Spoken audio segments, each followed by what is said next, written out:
کچھ نشانیاں دیکھیے، نظام شیطان کی نشانیاں اور نظام الہی کی نشانیاں۔ کل کچھ نشانیاں میں نے ذکر کی، آج ایک نشانی اور قرآن سے ان نشانیوں کو بیان کریں گے۔ کہا شیطان کا ایک ہی حربہ ہے، وہ انسان کو دنیا کی زینتوں کے اندر پھنساتا ہے۔ دنیا میں اور ہے کیا؟ مولا فرب دنیا میں زینت ہے۔ یزید اس کی زینت میں پھنسا، شمر اس کی زینت میں پھنسا، قاضی شریح اس کی زینت میں پھنسا۔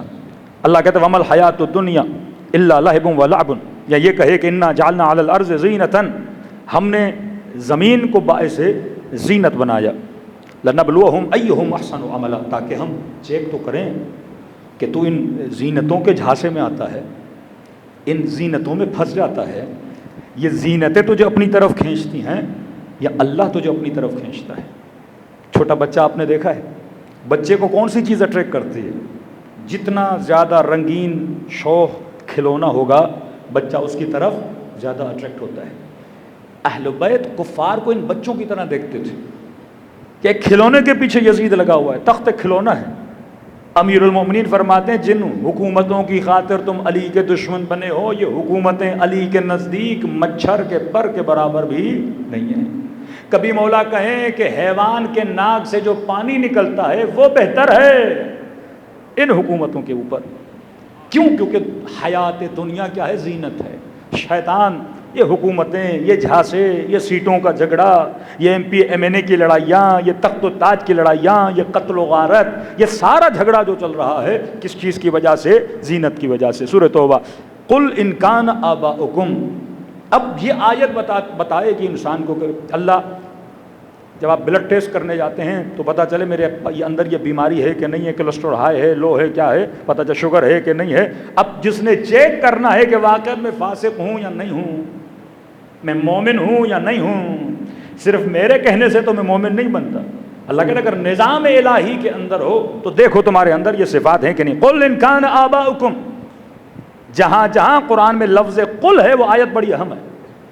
قل هو اللہ احد قل اعوذ برب الناس، اے حبیب کہہ دے، مطلب یہ جو تو کہہ رہا ہے تو نہیں کہہ رہا، تیرا خدا تجھے کہلوا رہا ہے، تاکہ لوگ سمجھیں کلام کی حساسیت کو کہ میں کہہ رہا ہوں، تیرا خدا تجھے کہہ رہا ہے۔ قل ان کان آباؤکم، تمہارے ماں باپ، و ابناؤکم، تمہارے بچے، و اخوانکم، تمہارے بھائی، و ازواجکم، تمہاری بیویاں، و عشیرتکم، تمہارا قبیلہ، مہاجر ہو، سندھی ہو، پنجابی ہو، پاکستانی ہو، ایرانی ہو، عراقی ہو، و اموال اقترفتموہا، اور وہ مال جو تم نے بڑی محنت سے جمع کیا، و تجارت تکسونہا کسادہا، اور وہ تجارت جس کی تمہیں بڑی فکر ہے کہ کہیں مجھے نقصان نہ ہو جائے، کہیں بزنس میں لاس نہ ہو جائے۔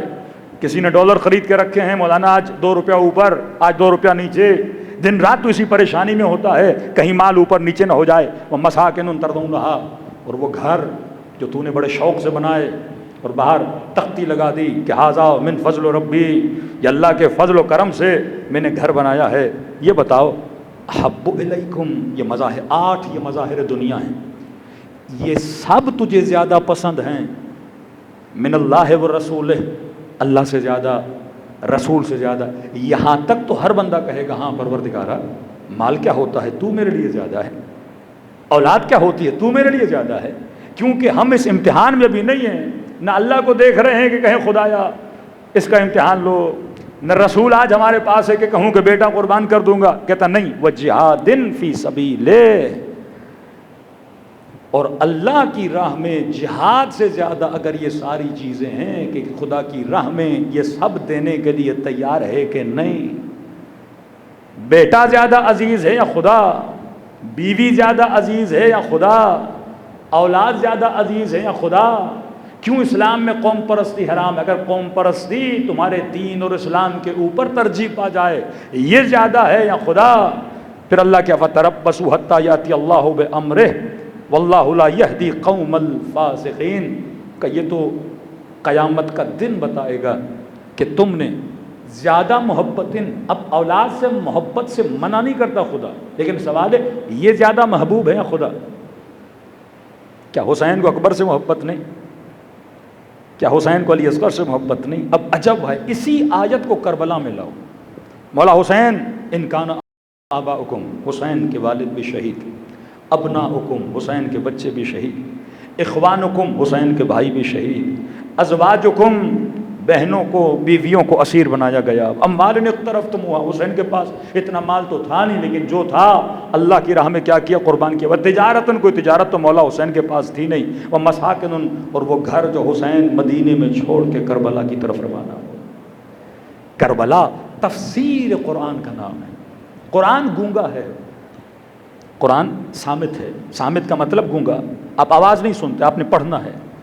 قرآن خود کو نہیں سناتا، ایک ہے تفسیر موضوعی، ایک ہے تفسیر عینی۔ اگر میں قرآن کو عمل اور کردار میں دیکھنا چاہوں اور اگر اہل بیت نہ ہو تو میں قرآن کا عمل دیکھ ہی نہیں سکتا، تبھی کہا یہ لازم و ملزوم ہے۔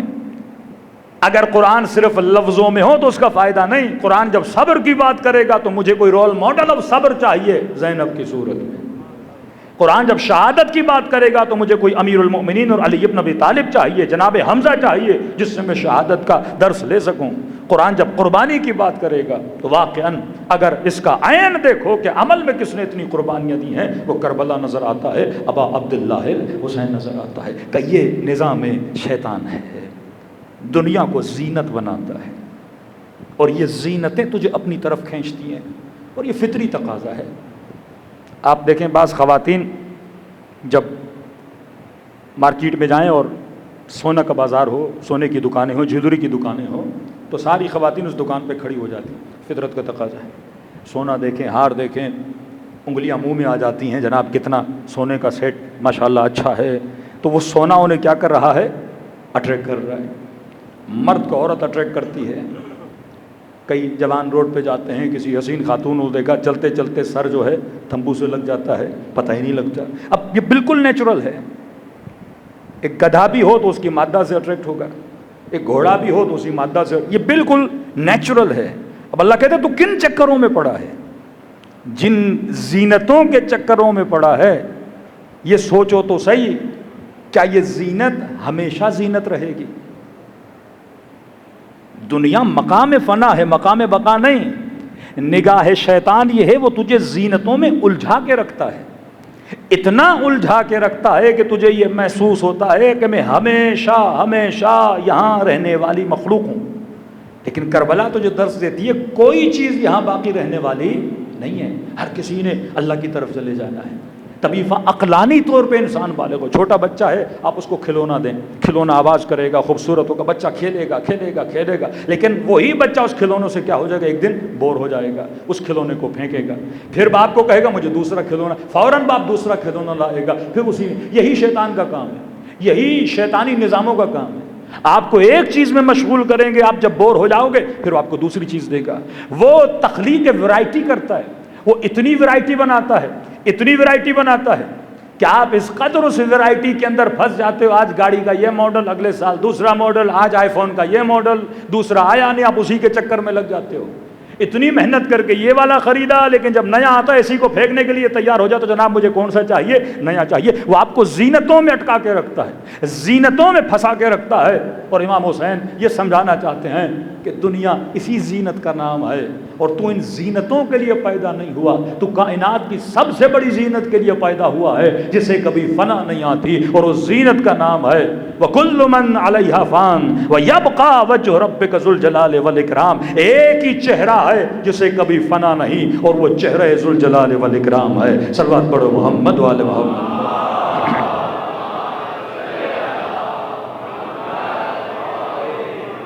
وَأَجِّلْ، فرما وَإِنَّا لَجَاعِلُونَ مَا عَلَيْهَا سَعِيدًا جَزَرًا۔ اور اللہ کہتے ہیں انہیں نہیں پتا، جو آج ان زینتوں کے چکروں میں لگے ہوئے ہیں، کہ ایک دن آئے گا ہم گویا انہیں ریگستان کی مٹی میں بدل دیں گے۔ تو 10 گھروں کا مالک ہے، تو 10 ایکڑ زمین کا مالک ہے، تیرے فلاں جگہ پر اتنی زمینیں ہیں، لیکن کہا جب تو مر جائے گا تیرے نصیب میں 1 یا 1.5 میٹر زمین آئے گی۔ اور کہا جس اولاد کی وجہ سے تو اللہ کے مقابلے میں کھڑا ہو گیا، زبیر، کس نے گمراہ کیا؟ بیٹے نے گمراہ کیا۔ کتنے لوگوں کو ان کی نسلوں نے گمراہ کیا۔ اولادوں کی خاطر اللہ کے مقابلے میں کھڑے ہو گئے، مال و تخت و تاج کی خاطر اللہ کے مقابلے میں کھڑے ہو گئے کہ جب مر جاؤ گے 40 سال کے بعد یہ بیٹا بھی شاید تیری قبر پہ فاتحہ پڑھنے کے لیے نہ آئے، تو بھی مٹی کا حصہ بن جائے گا، کوئی چیز تمہارے وجود کے اندر سے باقی نہیں رہے گی۔ یہ وہ شیطان کا، یہ وہ نظام حکومت شیطان کا دھوکہ تھا جو تجھے چاہتا ہے کہ تو اللہ سے دور ہو جائے۔ اب دو چیزیں یاد رکھی، شیطان کا دو چیزوں پہ، نظام شیطان کا دو چیزوں پہ فوکس کل اشارہ کیا تھا۔ پہلی چیز وَإِذَا رَأَوُا التِّجَارَةَ أَوْ لَهْوًا انفضوا إِلَيْهِ، ایک تجارت ہے، ایک لہو و لعب جو زینت دنیا ہے۔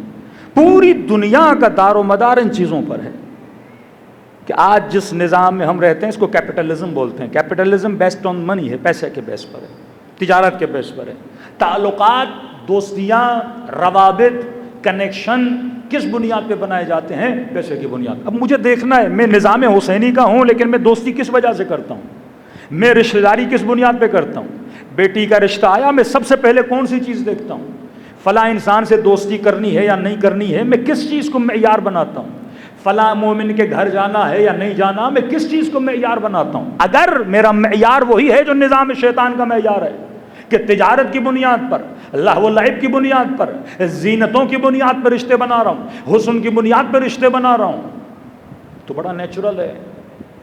اور معصوم فرماتے ہیں خدا نے ہر کسی کو برابر حسن نہیں دیا، کیونکہ جو حسین ہے وہ مظہر صفت خدا ہے، اس کی خلقت کا مظہر ہے، کسی قد بڑا، کسی قد چھوٹا، کسی کی آنکھیں بڑی، کسی کی آنکھیں چھوٹی۔ خدا نے سارے حسن کو تقسیم کیا تاکہ لوگ آہستہ آہستہ آپس میں جڑیں۔